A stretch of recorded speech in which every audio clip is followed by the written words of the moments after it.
Hello friends, welcome to my channel know your products. पिछले video के अंदर shampoo के बारे में पता किया था। इस वीडियो के अंदर हम हेयर कंडीशनर के बारे में पता करेंगे। जैसा मैंने पिछले वीडियो में बताया कि शैम्पू के अंदर सरफेक्टेंट होता है, जो हमारी साइकोलॉजी के अकॉर्डिंग कंपनी वालों ने डालना शुरू किया, क्योंकि हमारी साइकोलॉजी रहती है कि शैम्पू में अगर झाग नहीं आया तो सारा वेस्टेज है, कुछ नहीं है। फिर लोगों को लगा, कंपनी वालों को महसूस किया, फील किया कि इसके अंदर सरफेक्टेंट डालना चाहिए। सरफेक्टेंट है वो हमारे हेयर को रफनेस करता है, डीनेचर करता है हमारी प्रोटीन को, इसलिए सरफेक्टेंट की ये डिसएडवांटेज है। लेकिन हमारी एडवांटेज को लेके कंपनी वालों ने सारे शैम्पू के अंदर सरफेक्टेंट डाला। तो इसलिए जो मैंने पिछली वीडियो बताई है वो वीडियो जरूर देखना सरफेक्टेंट के बारे में।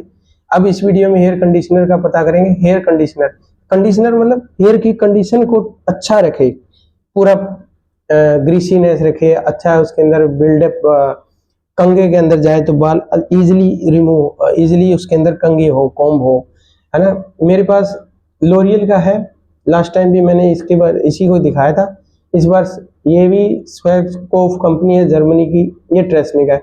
एक शैम्पू विद कंडीशनर आता है और एक अलग से कंडीशनर आता है। ये tactics of cosmetics manufacturing companies की टैक्टिक्स रहती है। इसमें ज़्यादा इसमें कुछ नहीं है। इसके अंदर क्या है कि इंडिया का जो BIS स्टैंडर्ड है उसके अकॉर्डिंग हर शैम्पू के अंदर 12 to 20% हेयर कंडीशनर यूज होना चाहिए। और लेकिन कंपनी वाले क्या करते हैं, सरफेक्टेंट सबसे ज़्यादा यूज करते हैं। उसके बाद हम डायरेक्ट कंडीशनर पे उसके अंदर आते हैं। कंडीशनर के अंदर डायरेक्ट देखो, अगर कंडीशनर के बारे में मैंने बता दिया कि हेयर फाइबर के यहाँ स्कैल्प पे इसको यूज नहीं करते, ठीक है। ये क्या है, हेयर के थ्रू धीरे से नीचे जाता है। इसकी एक वीडियो में वो मैं साथ के शेयर कर रहा हूँ, उसके अंदर आप समझ सकते हो कि जो कंडीशनर लगाया वो धीरे से होता होता होता और स्कैल्प के अंदर डिपॉजिट हो जाता है। डिपॉजिट होने के बाद वो ब्लड वेसल के अंदर चला जाता है। ब्लड वेसल के अंदर जाके उसको एक्टिव कर देता है, जिसके अंदर से ब्लड वेसल एक्टिव होगी तो वो सारा का सारा प्रोटीन जो अंदर रुका हुआ है वो सारा अपने उसके हेयर के अंदर आ जाएगा। इसके बाद डायरेक्ट इंग्रेडिएंट पे आते हैं। फैटी एसिड प्रोटीन्स डालते हैं इसमें, सार्कोसक्सिनेट, एल्काइलोमाइड्स, अमाइन ऑक्साइड, ये सारे के सारे आपको किसी न किसी हेयर कंडीशनर के अंदर यूज करने को मिल जाएंगे। लोरियल के अंदर डव, पेंटीन, जो भी एक्सेट्रा आपको कंपनी, जो मैं प्रोडक्ट इंग्रेडिएंट बता रहा हूँ ये सारी कंपनी यूज करती है। इसके अंदर फैटी मटेरियल यूज करते हैं। इसके अंदर सरफेक्टेंट नाम की चीज नहीं मिलेगी, सारे फैटी मानी ऑयली, ग्रीसी नेचर। तो वो हमारी प्रोटीन है वो इन्हीं चीजों से मिलती है। शैम्पू का कभी यूज नहीं करना चाहिए। अगर शैम्पू विद हेयर कंडीशनर है तो ही यूज करो। जो मैं इनके अंदर चीजें बता रहा हूँ, अगर वो इंग्रेडिएंट मिले तो शैम्पू यूज करो, अदरवाइज शैम्पू यूज नहीं करना है। कंडीशनर ही द बेस्ट होता है। ये टैक्टिक्स अपनाया, इसको हमें तोड़ना है।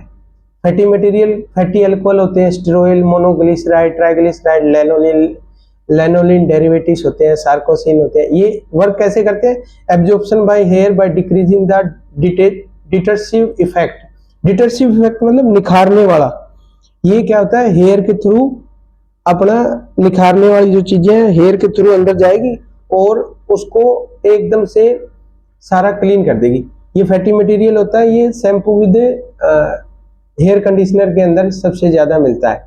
नेक्स्ट देखेंगे। नेक्स्ट के अंदर सारे के सारे, इसमें मैं क्लोजिंग वीडियो दिखाता हूँ आप, और मैं इसकी स्लाइड भी आपको शेयर कर दूंगा ताकि आपको अच्छे से नॉलेज मिल सके।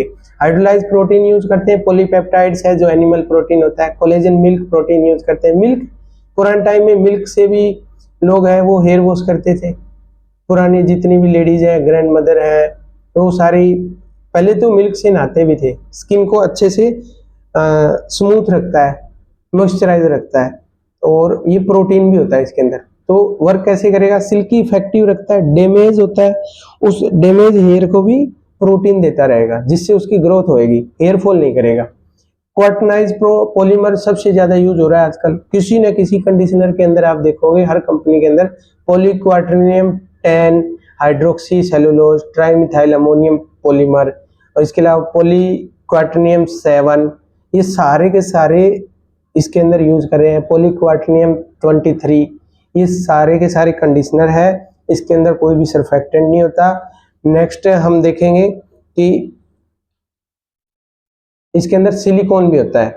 सेकंड आप कंपोनेंट देखोगे कि एमोडाइमेथिकोन या डाइमेथिकोन्स होता है जो एंटी फोमिंग एजेंट होता है।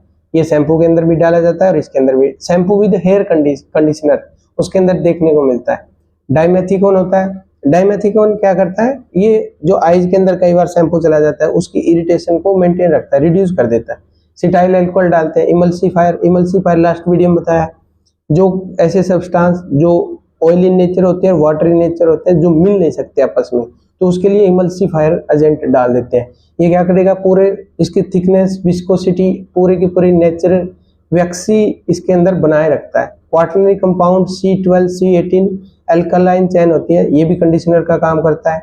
मोस्टली आजकल क्या है, आर्टिफिशियल चैन जो कार्बन के वो यूज कर रहे हैं, नेचुरल प्रोटीन कुछ भी यूज नहीं हो रहा। किसी के अंदर अगर यूज हो रहा है तो ये आप पेंटीन के अंदर देखोगे, पेंथोल प्रो विटामिन B5 का देखेंगे, ठीक है। इसके बाद अगर किसी के अंदर मिल्क प्रोटीन है या फिर ओराइजा सेटाइवा या राइस, इसके अंदर इनके कंटेंट अगर डाले हैं कंडीशनर के अंदर तो वो कंडीशनिंग को इम्प्रूव करने के लिए डालते हैं। हेयर को अलग से प्रोटीन है वो मिल जाता है। इसके अंदर एक लेसिथिन देखोगे, लेसिथिन है वो नेचुरल इमल्सिफायर है, और ये क्वाटनियम नाइट्रोजन होता है, नाइट्रोजन कंपाउंड होता है, वो ऑलरेडी प्रोटीन के सब्सटेंस होता है। इसके बाद अमाइनो मिथाइल प्रोपेनॉल ये कंडीशनर होता है। सिटाइल हाइड्रोक्सी इथाइल सेलुलोज ये विस्कोसिटी का काम करता है। Cocodimonium hydroxy propyl hydrolyse collagen, cocodimonium hydroxy keratin, wheat protein, animal protein, ये सारे के सारे कंडीशनर है और ये सारे के सारे प्रोटीन भी हेयर को प्रोवाइड करते हैं, इसलिए कंपनी वाले इसके अंदर डालते हैं, लेकिन इनकी अमाउंट होती है वो लेस होती है। इसके बाद जिलेटिन है वो प्रोटीन कंडीशनर होता है, जिलेटिन एक्टिवेट रखता है प्रोटीन को। ग्लिसरीन है वो थिकनर ह्यूमेक्टेंट होता है। नेक्स्ट उसमें हम देखेंगे कि guar hydroxy propyl trimonium chloride hair conditioner, ये सारे के सारे कंडीशनर एजेंट है। Hydrolyse collagen, hydrolyse elastin, hydrolyse keratin, hydrolyse silk, hydrolyse soya protein, hydrolyse cellular, ये सारे के सारे। एक चीज है कि हाइड्रोलाइज सेलुलोज है वो अप्रूव्ड बाय FDA है, फूड ड्रग एडमिनिस्ट्रेशन USA की एक संस्था है जो कि पूरे वर्ल्ड के अंदर अप्रूव करती है सारी चीजें। अभी आप कोरोना वैक्सीन का देखा कि FDA ने इमरजेंसी अप्रूवल दी थी, कोई भी चीज की अप्रूवल आती है वो FDA से आता है। ये हाइड्रोलाइज सेलुलोज अगर किसी के अंदर है तो ये ऑथेंटिक है। ये क्या करता है, शैम्पू को थिकनेस भी रखता है और स्टेबलाइजर का काम करता है। स्टेबलाइजर मतलब कि केक नहीं बनने देता इसका। Lauryl dimonium hydroxy propyl hydrolyse collagen substantive conditioner, substantive मानी मूल, रूट है, ये कंडीशनर की रूट है। सेकंड हम देखेंगे, उसके बाद मैं काट दूंगा ये, कोई बात नहीं। पॉलीक्वाटनियम 4 होता है जो copolymer of hydroxy ethyl cellulose, ये होता है कंडीशनिंग एजेंट के यूज में इसको यूज करते हैं। जेंथम गम भी आपको मिलेगा जो कंडीशनर होता है, इसमें सारे कंडीशनर होते हैं, ठीक है। मेरे हिसाब से कंडीशनर ही द बेस्ट है। शैम्पू को आप घर पे ना लाएं, अगर शैम्पू विद कंडीशनर है तो ही घर पे लाएं, अगर प्योर शैम्पू है तो घर पे ना लाएं। इसके बाद एडिपिक एसिड मोस्ट इंपॉर्टेंट, बहुत सारे कंडीशनर के अंदर एडिपिक एसिड मिलता है। एडिपिक एसिड का chemical name dimethyl amino hydroxy propyl di ethylene triamine होता है, ये बेस्ट कंडीशनर होता है, ठीक है। इसके बाद मैंने एमिडाइमेथिकोन के बारे में बताया, हेयर कंडीशनर भी करता है। ये इसका एक खास बात होता है, जो डैमेज हेयर होता है उसकी ड्यूरेबिलिटी होती है उसको बिल्डअप कर देता है, यानी उसकी जो गिरने की जो पावर होती है, जैसे कई बार झड़ जाते हैं रफनेस के कारण, तो वो एमिडाइमेथिकोन क्या करता है, उसको एनहांस कर देता है, इंक्रीज कर देता है, उसके अंदर प्रोटीन है वो स्पेशल डाल देता है। कार्बोवर लास्ट वीडियो में बताया शैम्पू में भी यूज होता है, इमल्सिफायर होता है। डाइमेथिकोन लुब्रिकेंट भी होता है और ये सारी चीजें यूज होती है। पॉलीक्वाटनियम कंपाउंड तो सारे के सारे ही आजकल इसके अंदर डालते हैं। 7 मिल जाएगा आपको, पॉलीक्वाटनियम 7, 11, 6, 22, 17, 27, 28, 39। इसके अलावा आपको मिलेगा पोटेशियम डाइमेथिकोन, कोपोलाइल पेंथिनाइल फॉस्फेट, ये भी कंडीशनर का काम करता है। एक आपको पीवीपी लिखा हुआ मिलेगा छोटा सा, पॉलीविनाइल पायरिलोडिन, ये भी कंडीशनर का काम करता है। एक बार स्टॉप कर देते हैं, स्टार्ट। इसके बाद आपको नीचे स्क्रीन के नीचे स्लाइड शो हो रही होगी। Intensive repair damage therapy conditioner है, ये डव का है। इसमें water, stearyl alcohol, dimethicone, stearyl amidopropyl, dimethyl fragrance डाल देते हैं। एक इसमें मेन कंटेंट होता है बेंट्राइनोमोनियम क्लोराइड। ये हर किसी कंडीशनर में एक तो प्रिजर्वेटिव का यूज करता है, दूसरा कंडीशनिंग सही करता है हेयर को, दूसरे केमिकल के जाके एंट्रैप्ट हो जाता है। एंट्रैप्ट की वजह से ये हेयर के अंदर अच्छे से स्टिकनेस कर देता है, जिसकी वजह से प्रोटीन है वो अच्छे से बालों के अंदर, स्कैल्प के अंदर जाके और अच्छे से ब्लड के अंदर मिक्सर होके और सारे बालों को वो प्रोटीन है वो प्रोवाइड करवाता है। लैक्टिक एसिड लास्ट वीडियो में बताया, ये दही से मिलता है, ये भी कंडीशनर होता है, अच्छा खासा है। डाइप्रोपाइलिन ग्लाइकोल, ये मॉइस्चराइजिंग एजेंट है। अमाइडो डाइमेथिकोन, ये भी मैंने बताया जस्ट कि ये कंडीशनर का यूज करते हैं। डैमेज हेयर को अच्छे से प्रोटीन है वो न्यूट्रिशन है अच्छे से प्रोवाइड करता है। पोटेशियम क्लोराइड इसमें स्टेबिलिटी के लिए पोटेशियम क्लोराइड को यूज करते हैं।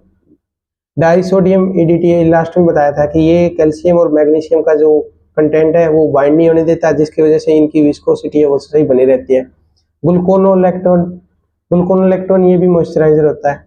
एक डीएमडीएन हाइडेंटेशन मिला गया, ये भी मॉइस्चराइजर और कंडीशनर का यूज करते हैं।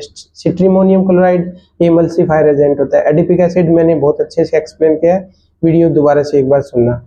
सोडियम सल्फेट है वो इसकी पीएच को बैलेंस रखता है, पोटेशियम क्लोराइड के साथ मिलकर ये दोनों पीएच है वो मेंटेन रखते हैं।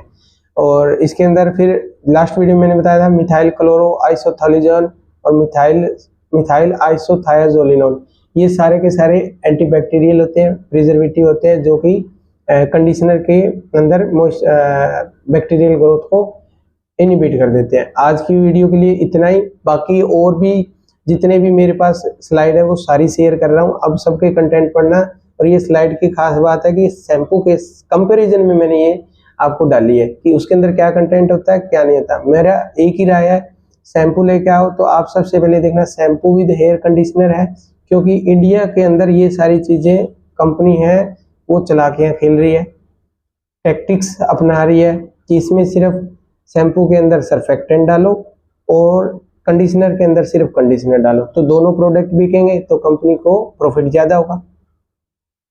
तो ये सारी नॉलेज के लिए वीडियो को एक बार दोबारा से देख ले और लाइक कर दे, अच्छी लगे तो राय दिया करो। पिछली वीडियो में एंटी हेयर फॉल शैम्पू के बारे में पूछा था, वो नेक्स्ट वीडियो इसके तुरंत बाद आएगी।